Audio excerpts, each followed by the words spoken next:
This episode is brought to you by the Denver Art Museum. Immerse yourself in the stars we do not see, Australian Indigenous art, the largest display of Australian Indigenous art ever presented in North America, now on view at the Denver Art Museum.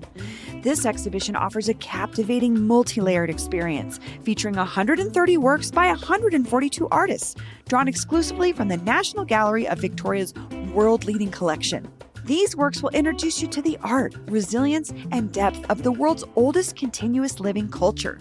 On view now through July 26th. Visit denverartmuseum.org to purchase tickets. This episode is brought to you by TaskRabbit. Denverites know how to work hard and play hard, but you don't have to do it all yourself. TaskRabbit has been helping Mile High City residents for over a decade with everything from furniture assembly to minor home repairs. Don't let that to-do list ruin your weekend. Use the TaskRabbit app to describe what you need and find a skilled tasker in your neighborhood who can take it off your plate. And TaskRabbit offers transparent pricing. You'll see the hourly rate up front, which includes the tasker's rate and the service fee, so there's no surprises at checkout. Download the TaskRabbit app or visit taskrabbit.com today to get those home to-dos crossed off.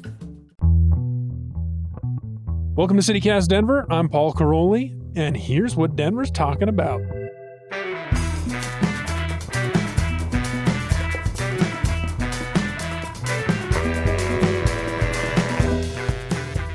Welcome back to CityCast Denver, the show about the state that procrastinated winter so hard that, oops, we just got all our snowpack yesterday. I know I kept being that, like, thank God for the moisture guy. And then everybody's like, but the trees. And then I was driving down Alameda and I was like, oh, the trees. Some of the trees. I loved it. I got to frolic in the snow after the Avs won because I was there. Hell yeah. And it was like the best feeling ever. It was great. It's like better Nice. late than never, kind of. Like you finally had that. To me, it was like finally a winter day that feels like, I mean, it's May, whatever, but at least we got one. Yeah. Yeah, but we're supposed to get snow in May. And so I think my only critique was all of these people were like, oh my God, I can't believe that it's snowing in May. It's like, you guys, it snows in Denver in May. That's why you're not supposed to plant your gardens until after Mother's Day. I saw That's some the whole sad thing. people online. I'm like, it's for 2 days. You can handle this. Go rest because we had a school day. You need to relax and then let's get back to it. I Yeah. was reading our newsletter, Keep It Local, that comes out. Well, it'll have come out yesterday. And Michelle, our writer, talked to the owner of City Floral, and she was talking about that. The frost-free moment is post-Mother's Day, so that's really when their sales pick Definitely. up. So, but I love your weather elitism. As a Coloradan who also has this hubris, everyone else, you're welcome. We know how the weather works here, okay? That's what I'm saying. Just get with the program. Yes, Well, it snows. Credit to producer Olivia Jewel Love for that joke. It is Friday. We're looking back at a big news week. Topics today include a big batch of new fundraising numbers from the big primary races. We're going to be talking about the governor's race.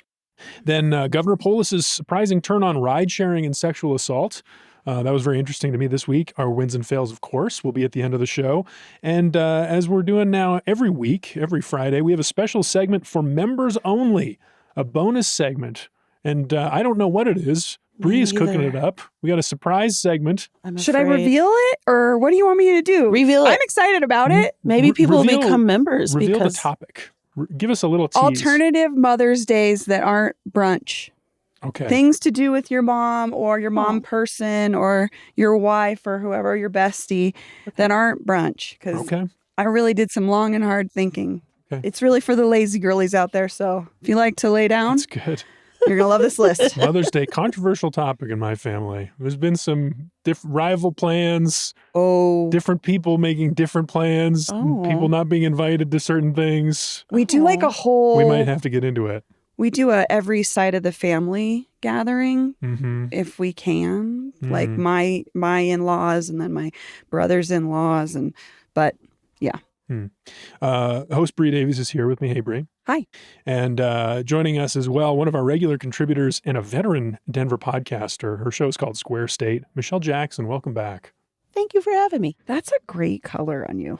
Thank you. I'm trying to ease into spring, summer colors. It's great. Nice. I love it. I picked it for today. It's beautiful. Well, before we get to our top story, I do have a few things to follow up on from earlier this week. Some of these are errors. Some of these are clarifications from listeners that I just thought were really interesting. So number one, thanks to Corey and Centennial, who called in to remark on our failure to remember that Obama's 2008 acceptance speech was at Mile High, not Ball Arena.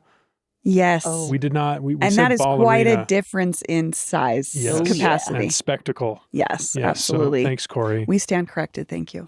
Thanks also to Alex N., who wrote in and then anyway, responding to our speculation about former President Obama's lingering popularity among Democrats. We were talking about how people were feeling about him these days, and Alex N. cited a 2025 Gallup poll that found that Barack Obama is the most popular of the living presidents with nearly 60% approval rating overall and a 96% favorability rating among Democrats. His library sold out the first month of tickets. So it opens on Juneteenth in Chicago.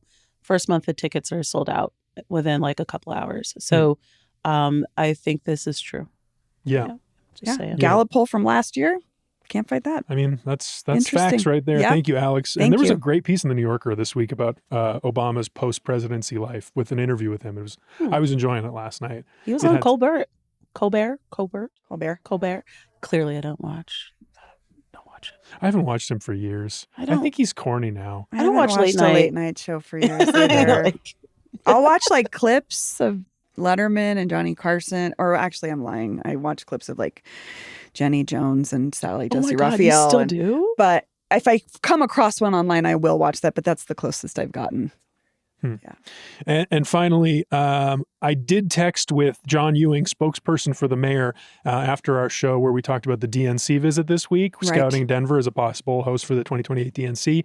He said that no one from their office checked in with RTD to make sure the A-line was running smoothly for the DNC delegation. Oh, because we kind of accused them of maybe greasing the wheels. I said if I were them, I would check with RTD to make sure the A-line is on time. And they say they did not do that. But he did say that some folks from the group were going to go to the Avs game that you were at, Michelle, It was on great. Tuesday night. It was great. Watch the Avs win. Yes. Let's go Avs. Yeah. The head of the DNC, Ken Martin from Minnesota. Yes. It's so funny. I listened to that episode that you guys were referencing. Uh-huh. And then I told you guys, I was like, did the snow impact the visit? Like in a good or bad way? I'm speculating. I Googled this guy and discover he's from Minnesota. Mm-hmm. I'm like, okay, why is Minnesota like, what is going on? Is there some new regional rivalry that I'm unaware of because we're playing the Minnesota Wild? Obviously, he's rooting Weird for team them. name, terrible logo, by the way. Sorry. Just decide. What, the Minnesota Wild? What I is like their what is logo. the Wild? It's like a bear situation. I like Yeah, it. it's like the head of a bear, but Yeah. then it depicts a landscape, and elements It's of the pretty. landscape are the elements of the bear's face. All I need Yeah, is I for the didn't get Avs that, to maybe. beat them Yeah. and that's not true. wear the That's what matters. Nordiques cursed jersey, but that's another conversation. I'm with you. Oh, I'm with seeing you. the bear. It's That so looks cute. like It's- a mountain lion. It's a little overwrought. Yeah. It's not. I like a more of a classic look for a hockey Oh, uniforms. you guys. But I like it. I mean, you're originally Canadian, so yeah. They had the Nordiques jerseys at Dick's. the they're other day. cute. I As thought long of as you. the team isn't wearing them, we're good. Like, cursed. All right, let's get into our top story here, which is how much money does it take to run for governor? So far, the answer, if you're a Democrat, is at least $7 million. Shit That's what Attorney General Phil Weiser and his allied super PAC have raised so far. But that pales in comparison to Senator Michael Bennet, who's got $10.5 million behind him, though about half of that is to a super PAC that supports him called Rocky Mountain Way. What a word chest. Couple other takeaways from the fundraising numbers. Weiser has raised more during the most recent funding period than Bennett, $1.4 million to Bennett's $974,000. Weiser's campaign itself has raised more than Bennett's campaign, although Bennett has that super PAC that has raised much, much more than Weiser's. But yeah, so we'll talk about the Republicans. I think the Democrat race is the one to watch because whoever wins will probably be the governor. Michelle, what do you make of these numbers? The one point of interest for me is the Colorado resident donations. I feel like that signals enthusiasm a lot more than some guy or some PAC, some people from out of the state investing in the race. I always ask myself why. What do they get out of this? Like, what are they hoping for post race? And so, like when I donate money to a race as a person in the state or out of state, there's some races that I'm going to throw like $10 at or whatever. That signals something deeper than, some very well-off billionaire throwing money say that Michael way. Bloomberg, Yeah. who's given I want like to talk $2.5 about million to the Bennett's Bloomberg super PAC. effect here. Yeah, what he's donated. It's not just Bennett, to be fair. He's donated to a lot of campaigns, including Mike Johnston's in Colorado, because from what I've read, he's putting money towards candidates that support things that he cares about, school reform. I'm trying to think what else, but he doesn't like sugary drinks. Oh, that's right. He's an anti-sugary drink guy. That's another Bloomberg I don't like thing. sugary drinks, so it's not his business if I drink them. I thought it was interesting that this would be the other perspective. he could technically be seen as a part-time resident here because Bloomberg has a $44.8 million 4,000-acre ranch in Colorado. How about that? Okay. Michelle? So there's local. That's your local donor. Yes. Okay. I thought the same thing though about the Weiser donations. Yeah, it's was interesting. The coming from the constituents versus coming from the billionaire. That was the most obvious to me.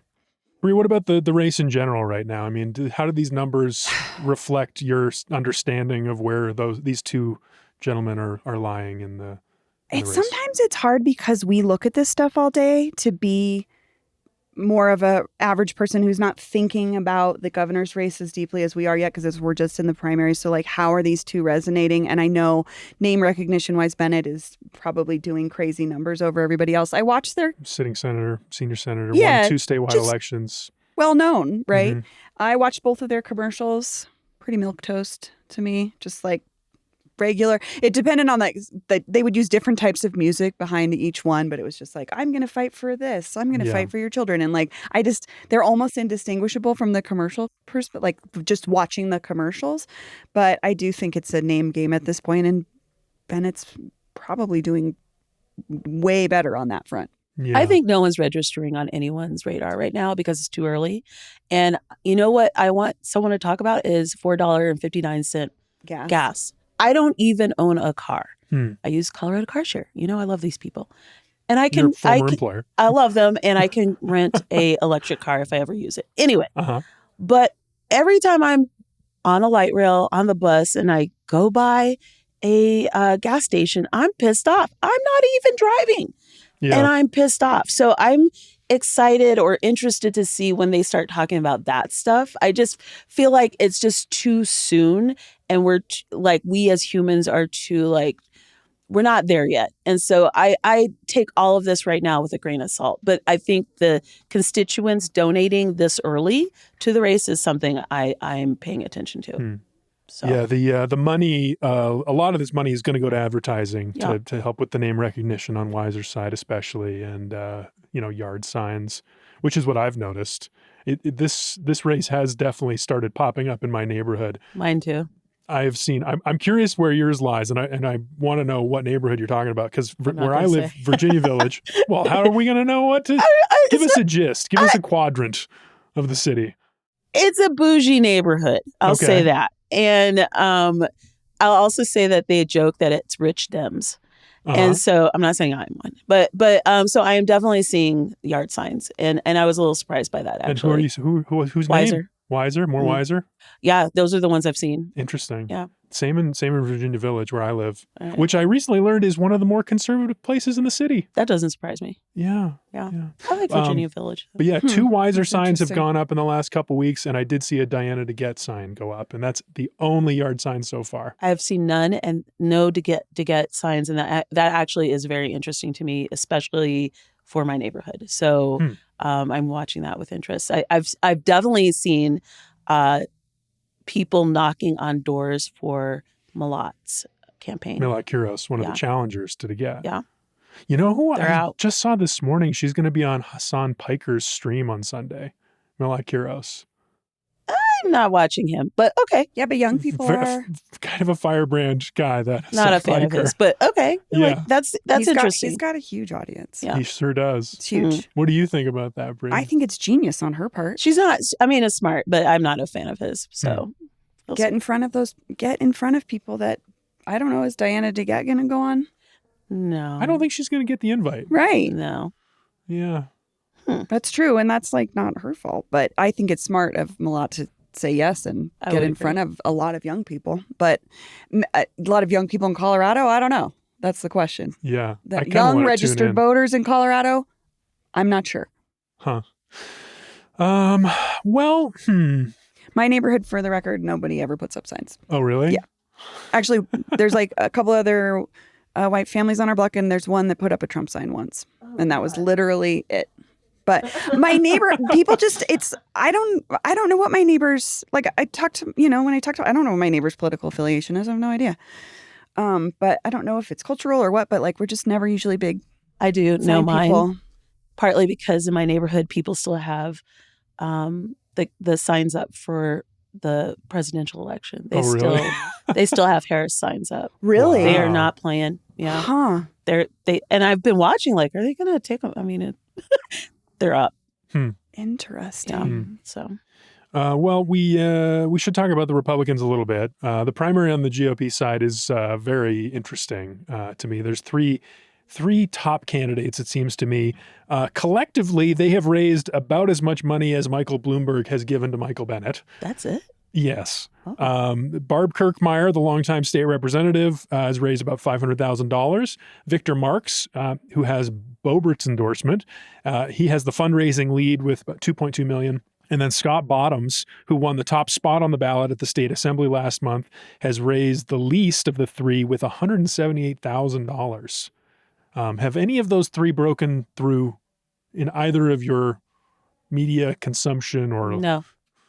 Yeah. Based on the work we do, yes, I know all about them, but I sit at a table with folks that vote, and no one in my family is talking about any of those people Yeah. at no. all.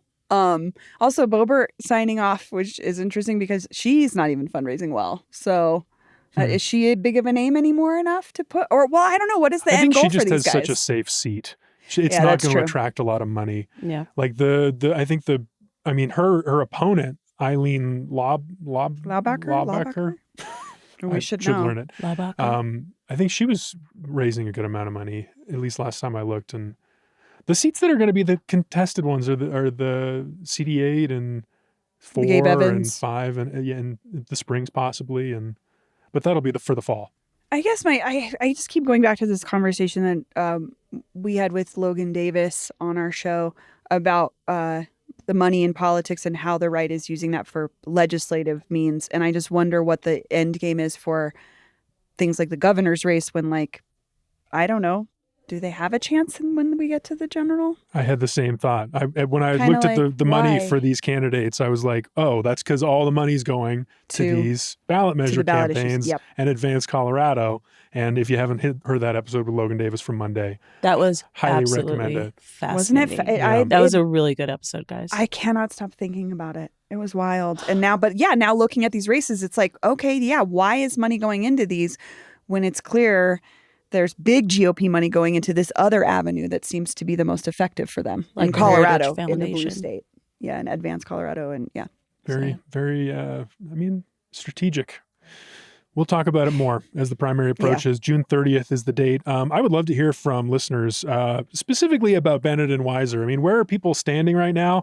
And then who do you think is breaking through with the ads that are just starting to pick up? Like, whose message is getting through to you at all? This is going to date me in terms of my age, but I think it's important. I remember when Mayor Webb walked around Denver and knocked on all those freaking doors. Mm-hmm. And I'm just kind of tired of people, I don't care what party they're in, not putting not doing that kind of work to meet the constituents, to be in front of us so that we know who they are, that they're invested in us.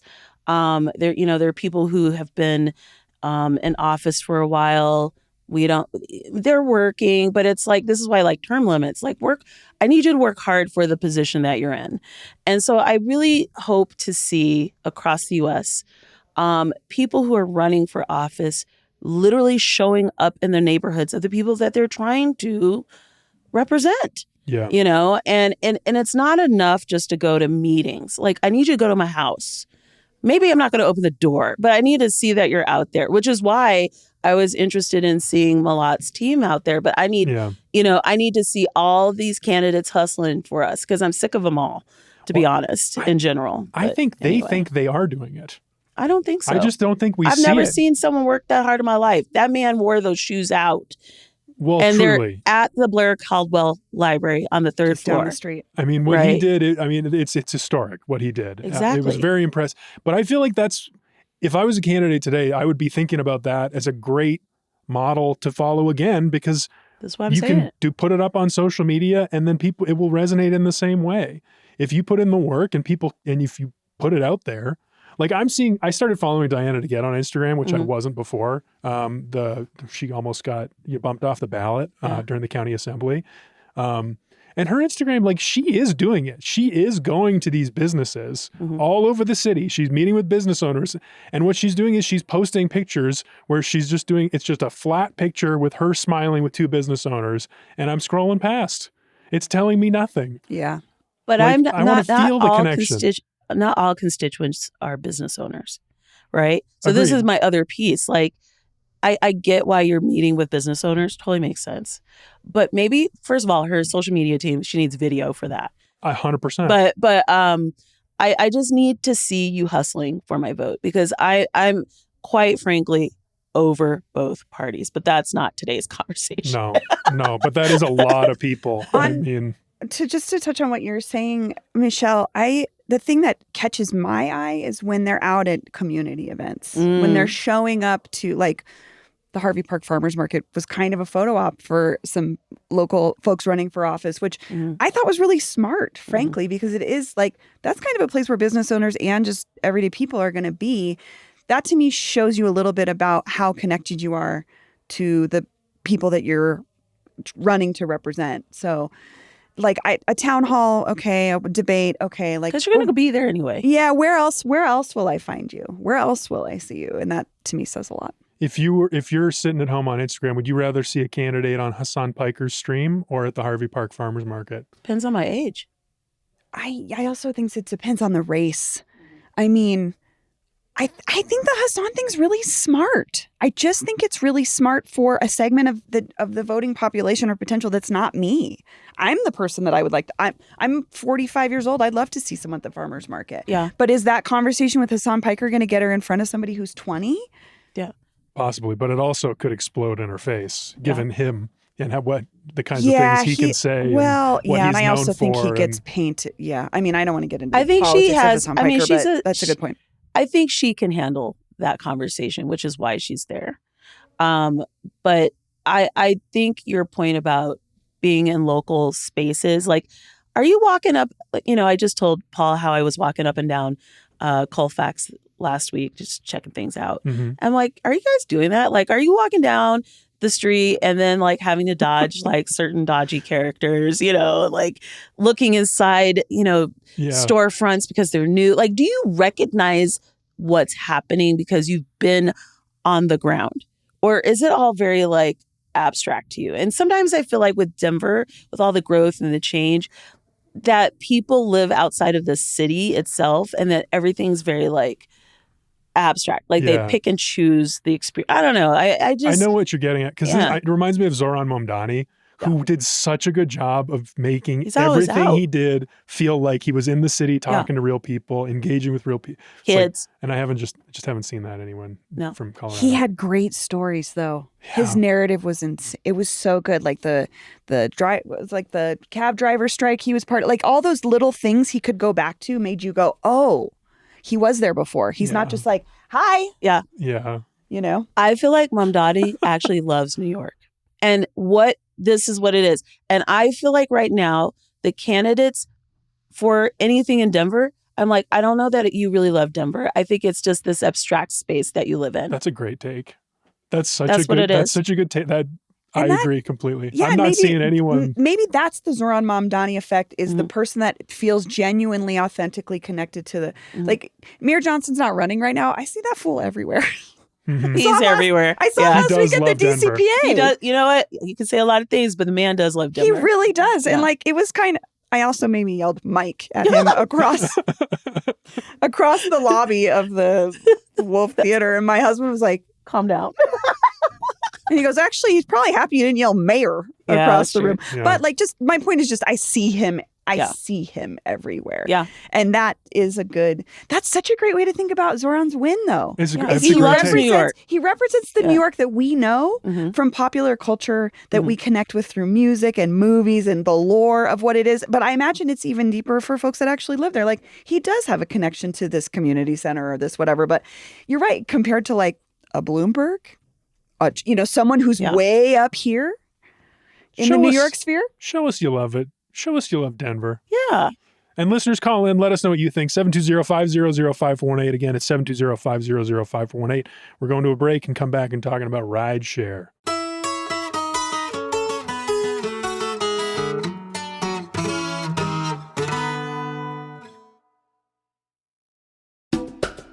This episode is brought to you by the Choir League. Denver Choir League is a social choir for young and young at heart professionals. The Denver Choir League invites you to join them for a one-night-only performance of Rebel, Rejoice, Repeat. This will be a soul-igniting evening of song in partnership with Lonnie Norwood and the extraordinary Uniting Voices Chicago Youth Choir. The event will also feature a stellar lineup of musical talent, including brass players from the Denver Municipal Band. You'll hear stirring spirituals, freedom songs from South Africa, a beloved gospel anthem, and other musical surprises that invite everyone to lift their voices. This will be an unforgettable night that will move your heart and raise your spirits. The performance is on Friday, May 15th at the Central Presbyterian Church. Doors open at 6:15, performance is at 7, and there'll be a cash bar. Grab your tickets today at centraldenver.com/concerts. That's centraldenver.com/concerts. This episode is brought to you by MultiPass. Founded by event hosts for event hosts, MultiPass is the platform to sell tickets and memberships and build a connected local audience. When you sell tickets through MultiPass, your crowd can utilize the unique community chat feature that unlocks post-RSVP. This helps attendees connect and engage with each other. How cool is that? Plus, MultiPass solves cash flow issues with same-day payouts and has revenue-sharing tools built in, which automatically splits ticket revenue between producers, performers, and promoters. Use the promoter dashboard to boost attendance with built-in tools to add street teams and track performance. MultiPass also offers membership management tools to build loyalty with your own audience. Proudly based in Denver and deeply rooted in the local event and creative scene, MultiPass is designed to help everyone in the event ecosystem win, not just the platform. Learn more at multipass.com. That's multipass.com. And we're back. Our hot topic this week is the changing politics of transportation, and specifically the debate over sexual assault that happens in Ubers and Lyfts. I was just reading about yet another incident a couple of weeks ago. Happens seemingly all the time. But the backstory here is Governor Polis vetoed new regulations proposed last year by State Representative Jenny Wilford of North Glen, herself a victim of assault in a rideshare. Then Uber threatened to leave if the bill was passed, and Polis vetoed that bill. Wilford is back with a new version of the bill this year, according to Westward. Polis says he's going to sign it. Bree, what do you make of this second attempt, this new take? There were so many numbers in this story that were interesting to me. Again, shout out to Hannah Metzger's reporting at Westward. Again, the original bill last year cleared House and Senate. 80 of 100 legislators Wow. signed off. Very popular.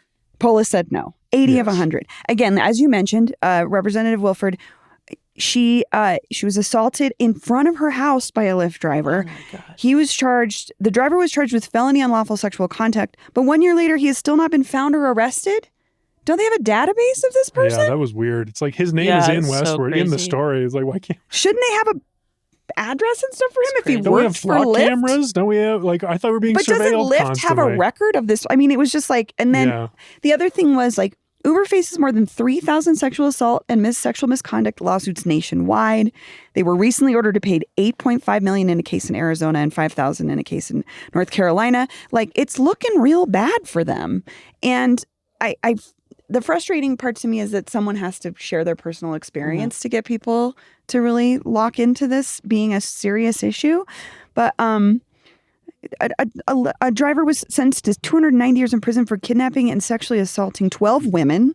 A driver was sentenced to 9 years in prison for raping a child. Like, I would hope that information is enough to push Polis, but I know it's about more than that. But that was it's about what the policy actually is. I mean, we all recognize the problem. Polis would even say the problem is clear, especially after the last year, which I think things have changed. There's been new reporting. It's not just the companies self-reporting the problem. Like, we understand it in a new way now. I suspect that is part of what has changed his mind, although the bill is different this year as well. Can we talk about the difference in the bill? So weird. It was weird to me. Yes, that's what I pulled out as well. So most of the bill is the same. There was requirements for Uber and Lyft to do more background checks Every more 6 frequently months, yes. and to investigate complaints more quickly. That's all the same. The two pieces that Polis was diametrically opposed to, according to the bill's sponsors, this is again the Westward report, would have banned drivers from giving food or drink to riders. So that's one big thing that is no longer in the bill. And then also removed is a provision that would have established a private right of action for victimized riders to sue the rideshare companies over assaults that happen in the vehicles. So if I'm assaulted, I cannot sue Lyft. I believe so under this bill. That's what I was trying to understand. Yeah. Okay. And I think that's what it is. Okay. That and then what does he have, like stock in bottled water or something? Like, what's his deal with not wanting? First of all, why are you giving me food? That's the part that doesn't make sense. I have never. Why does he want them to be able to give you food? No. Why? That's what I'm trying to figure out. Why is my driver giving me food? What part of that is just like I've seen drivers actually. I feel like this is more a big city thing where they'll have bottles of water and stuff, and it's sealed, and they're not trying to like. Here's a sealed bottle of water. They're making you cozy, whatever. Typically, with a rideshare ride, that's not the vibe. Like, it's a different thing. Get me in and get me out. Rideshare people don't even want to talk to you hardly half the time. And I don't. You get a higher score when you're quiet and just not throwing up in their car, right? So the food thing is weird because why are you giving me food? Yeah. I do appreciate that it's all pre-sealed in this. Like, okay, fine, please, because I don't trust you anyway. But other than that, all of it's weird. I do think it's interesting that they didn't talk about the cost for the background checks. I wondered about that because I've had to do background checks. Usually it's $25. So I'm like, will the driver absorb that cost every 6 months in order to be a driver, which I think is not unreasonable because they can earn that if it's a good day, a surge price day, they could get that taken care of. So that was one piece that I wondered about. It's still a burden on them. Yeah, it's not that much, but it's something. No, I think that they're still doing business, so it's not unreasonable. You know what? Either they pay the $25 or they have people like me who've stopped taking Lyfts and Ubers. Yeah. I don't take ride shares anymore, hardly ever, because I can't trust that I'm going to be safe in it. It creeps.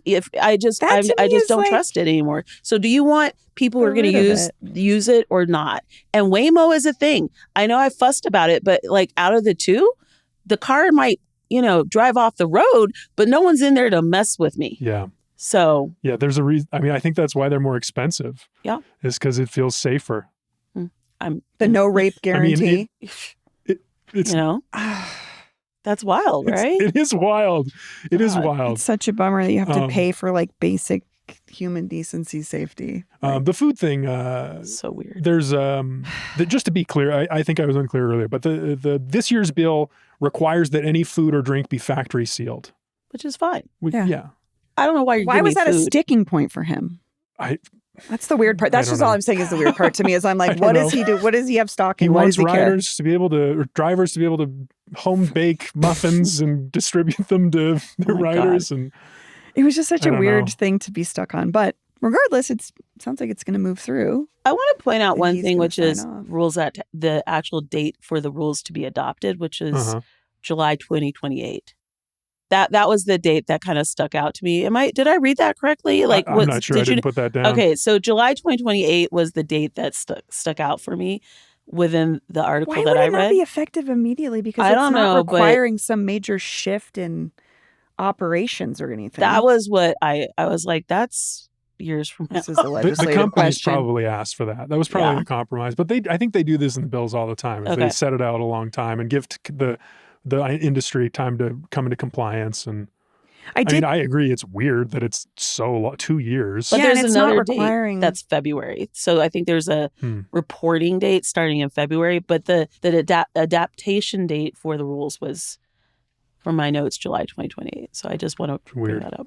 Something else I found interesting was that last time around, Uber were really pushing through their app to get people to speak on behalf, to be like, we're trying to fight this bill. And this time around, they weren't.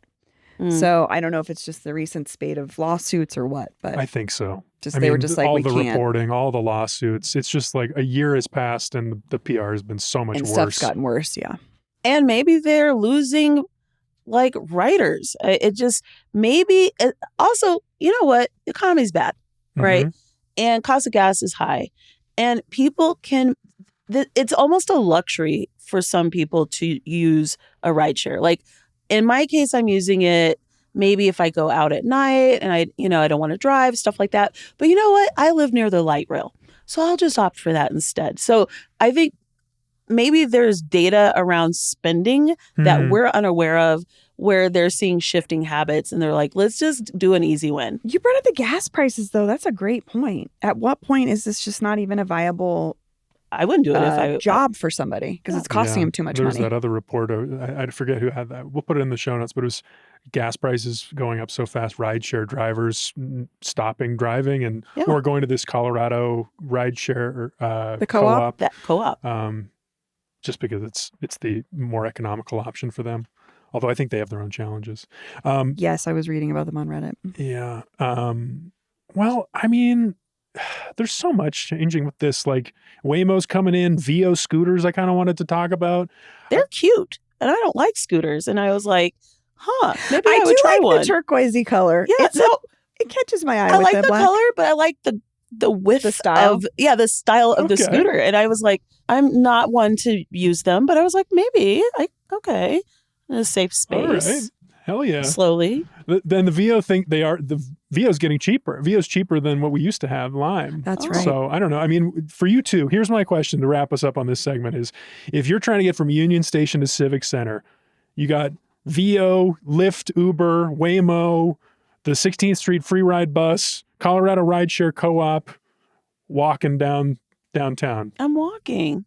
I'm either walking or just nostalgia riding the 16th Street Mall. bus. That's my options. Okay. Why would I have such fun memories of it. Yeah, I take the shuttle all the time. Okay. If I'm feeling lazy, but I usually It feels walk like, it. yeah, why would you pay if you can Yeah, just get on a silly. free bus or walk And they have the other free bus that goes on on 17th? 17th and Mhm. 15th. Like, Mhm. why? We got options. All right, we're bussing. Okay. Well, it's time for our bonus segment. So this is for members only. If you are not a member and you want to hear this secret special segment that Bree has cooked up for Mother's Day, Mm-hmm. maybe with some hot takes, maybe with some personal stories. I have some good ideas for you if you Ooh. want to wow your mom or your Ooh la la. girlfriend or your sister or whoever the mother in your life is that you want to.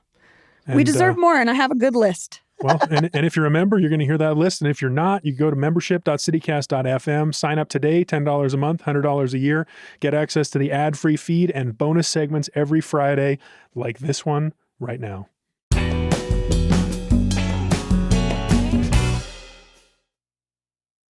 All right, and we're back. Time for the best way to end the week. Wins and fails, aka Rocky Mountain highs and lows. Each of us brought a recent local something we think is a win and another we think is a fail, and we're going to talk about them. We're going to start with fails. Michelle? I have two fails, but they're in the same space. Okay. Hit us with them. This is okay. So farmers market season has started, Mhm. Yeah. and one of them, I love, but it needs 2 extra blocks, and that is the South Pearl Street Farmers Market. Oh, Like it's too crowded. yeah. I was so overstimulated after going, like, to a degree that, like, I was exhausted for the rest of the day, which is not how I want my farmers market experience to be. And it's unfortunate because they're such wonderful people who are there. I love the booths. Like, it's everything about it is wonderful. I think it's hit that point where they need more space. And I'm agree. like, can you just throw it in Wash Park? Like in somewhere that has space so we can, like, just breathe. And it was a lot. And so, yeah. I agree. It's like salamis, It's- shoulder to shoulder. But then on the other side of fail, again, Mo Better Green Marketplace is wonderful. It is a itty bitty, tiny, lovely farmers market that is run by a Black woman here in Denver. They will begin at the I want to say June 27th, so Juneteenth week. But they got no love, like no publicity. No one knows about it. And so I want to shout them out and put this on your calendar. It is one of my favorite markets actually in the city for so many reasons. We don't have time to get into it, but I want to throw it out there. Mo Better Green Marketplace will begin at the end of June. However, they are doing a seedling distribution on 5/30 on May 30th. And so I want to get that out there so people are aware of it. And it's a lovely, lovely experience. And the complete opposite of what I had, sadly, at South Pearl Street. Still go to South Pearl Street. I'm just saying it's too much for me. You stretch it out. It's crowded because it's great. Yeah. Yeah. That's crowded. That's a tough problem to have because it's good, but also. Yeah, it's being loved to death. So there you go. What if they could just expand it down? I think it's hard because of the homes. Oh, yeah. So My doctor's office is like on this strip where it is, but she doesn't care. She's not there on the weekends. I think I will go next with my fail. This is another story from Hannah Metzger at Westward. So double tap Hannah this week. Great work. 3 residents of the Beauvalon on Lincoln are suing Summit Strong, which is the gym on the building's 2nd floor, over excessive grunting. Okay. This was also my fail, Paul. Oh, really? Yes. It's a very funny story. It's a very funny story. I don't know who the fail is for exactly. I don't know either. It's like... Is it for the guys that can't get their stuff together at the gym, or is it the people that... Is it that... I don't know. I wouldn't want to listen to that all day. It's like watching tennis and they got mad at all the players once they start grunting really loud. Yeah. I don't know. Yeah, the lawsuit reads, Summit Strong is operating a loud powerlifting gym beneath a residential floor. Summit willingly allows its customers and or staff to cause and emit unreasonably loud weightlifting-related noises without setting reasonable parameters. How loud can it be? That's a great question. How loud can it be? The suit specifically takes issue with the sounds of dropping heavy weights on the floor, banging pieces of metal equipment against each other, and, quote, weightlifters groaning, yelling, and struggling to lift weights. So I don't know if you guys are gym bros at all. I go back and forth with it, but there is nothing more distracting in the gym when someone's like, and everybody's like, is that guy okay? And then he'll keep doing it, and everybody's like, okay, this is too much, bro. Like, we get it. You're lifting a huge weight. So I kind of can empathize with these folks. And to be fair, they said before the gym moved in, these were their number one concerns. And the gym owner of Summit Strong said, oh, don't worry, installation's going to be perfection. You'll be fine. Maybe he lied. Yeah. Maybe he lied. That was really a funny story. It was so bizarre. So yeah, we'll put a link to that as well. So that was your fail as well, Bree? Yes, that was my fail. In that case, we'll move on to wins, and I'll go ahead. So this is a win for the bikers. The bikers of Colorado. Governor Polis signed into law this week a bill that makes it illegal across the state for drivers to block the bike lanes. It was already illegal in Denver, though rarely enforced. Yeah. But now Coloradans caught breaking the law will face a Class B traffic infraction, which means a $100 fine, depending on the jurisdiction. Does it count for like delivery trucks and stuff? Yeah, I think so. Okay. Yeah. It also redefines like how these collisions are defined in certain like statutes or something, and they're no longer called accidents. Instead, they're going to use the term crash to change the onus of who was responsible for Oh, I the see. crash away Okay. from, it's not an accident. It's a crash. So win for bikers. Yeah. Okay. I mean, that's increases safety. That's great.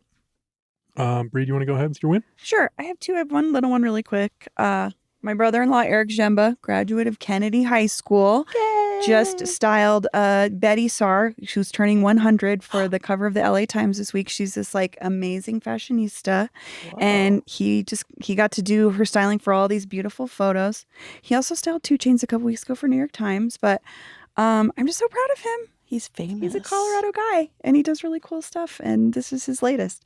But my other big one is my friend Jessie Witten has been named program director for Indy 102.3, and I'm so proud I of saw her. that article. Yeah, she was with them from the jump since 2011 when they were an AM station.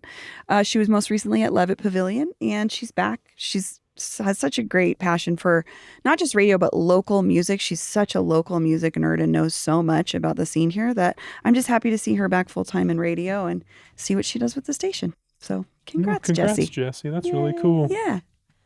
I have Michelle, one please. still doing food, and then another one. So I'll do the first one, which is a little more serious. I read an article about basic income programs here in Denver, and how it was a private study, but that 56% of the people polled felt like this was something that we should be investing money into. Like this is a program that's important to have. So I thought that was awesome. And then the other one is the Harvey Park Farmers Market. I am so excited that there's another market out there that's new and in an area that I'm not as familiar with. So I'm really excited to go check it out. I looked at the different stalls. So super excited about experiencing that part of town and eating my way through that market. And finally, it snowed and the Avs won on the same day. And so I got to frolic in the snow. Boy, they're cruising. Yeah, Avalanche. they're With 6 games, 6 wins. They look unstoppable. Thank God, because the Nuggets bombed so bad. Don't you know what? I'm Thank really you. hurting from that. So I know, but we can be proud that the Avalanche are doing it. No, but I love Nuggets so much. Well, we'll see what the Nuggets look like next year. Who's left? I know. It's very hard. Also, I just wanted to say shout out to Yams World. He did the Harvey Park Farmers Market posters. You can order them. I think they're limited edition. If you go to Yams World's Instagram, I love his work. And he just did these really beautiful, warm toned. It's a great poster. Okay, it fits the vibe of what everything everyone's told me about this farmers market. So. I cannot wait. All right. Well, that's the show. Another fun one. See you all next week. Michelle, Bree, thanks for joining me. Thank you for having us. Thanks, guys. That's all for today here on CityCast Denver. Our producers this week were Olivia Jewell-Love and me, Paul Caroli. Michelle Polizzi and Sonia Swanson wrote our morning newsletter this week. Bree Davies is our host. Our music is by Los Mocochetes with additional mixing by Tyler Lindgren. Our ad music is by Cuba Quartet from Epidemic Sounds via Getty Images. If you haven't already, subscribe wherever you get your podcasts. Follow us on Instagram or TikTok at CityCast Denver, and tell the folks behind the Harvey Park Farmers Market about us. Because it sounds like people are loving it. And thanks so much to our new neighbors, Sarah R., KDP, and Sarah S., who just joined our membership program. You too can support the show and get great perks by becoming a CityCast Denver neighbor today at membership.citycast.fm. Get that bonus segment. Don't you want to hear Bree's tips for Mother's Day? Bree's personal picks for Mother's Day? We'll be back next week with more news from around the city. See you then.